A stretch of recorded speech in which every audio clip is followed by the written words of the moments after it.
Exit polls पर बोले BJP प्रत्याशी रमेश बिदूड़ी, ये मोदी लहर है। दिल्ली के लोग विकास चाहते हैं। और कालकाजी विधानसभा सीट से बीजेपी उम्मीदवार का बयान सामने आया है। उन्होंने कहा है कि मैं एग्जिट पोल्स पर विश्वास नहीं करता हूं। बिदूड़ी ने कहा है कि हमारी सीटों की संख्या और बढ़ेगी, बीजेपी 50 सीटों का आंकड़ा पार करेगी।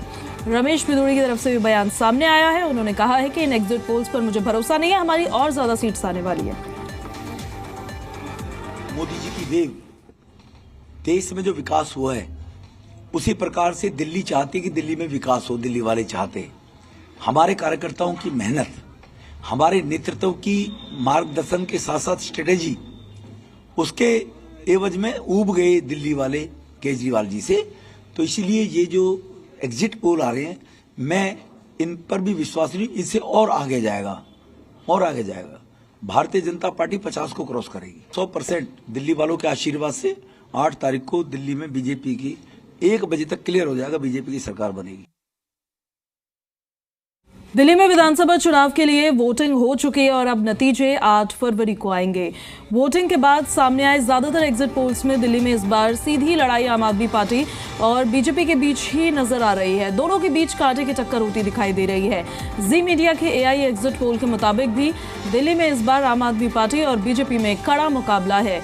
एआई एग्जिट पोल के मुताबिक आम आदमी पार्टी को 33 से 38 सीटें मिलने का अनुमान है, तो वहीं बीजेपी को 31 से 36 सीटें मिल सकती हैं।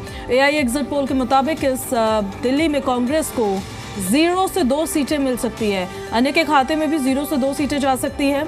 एग्जिट पोल के सामने आने के बाद दिल्ली में सियासी बयानबाजी तेज हो गई है। आम आदमी पार्टी की ओर से एग्जिट पोल को नकार दिया गया है। दिल्ली में अपनी प्रचंड जीत का दावा किया जा रहा है, जबकि बीजेपी एग्जिट पोल्स को देखकर गदगद हो गई है।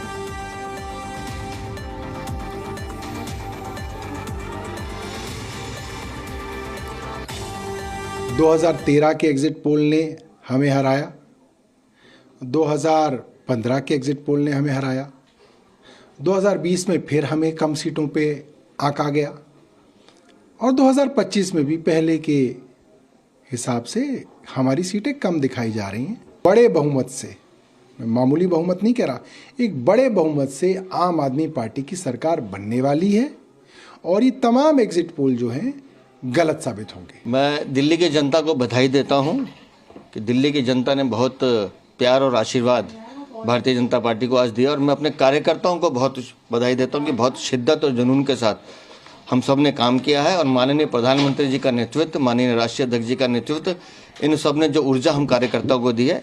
दिल्ली में आपदा जा रही है, भारतीय जनता पार्टी आ रही है। अब इंतज़ार करते हैं 8 तारीख का। और अच्छा हम लोगों ने चुनाव लड़ा है। जिस कांग्रेस को दिल्ली में कुछ नहीं समझा जाता था, उसने सारी समीकरण बदले हैं। और अगर आप सारे समीकरण बदलने के स्तर पर आते हैं तो फिर आदमी कहीं भी जा सकता है। इतना मैं बता दूं, जो ये रिजल्ट आज आ रहा है, ये ना आम आदमी की मेहनत है, ना भारतीय जनता पार्टी का पराक्रम।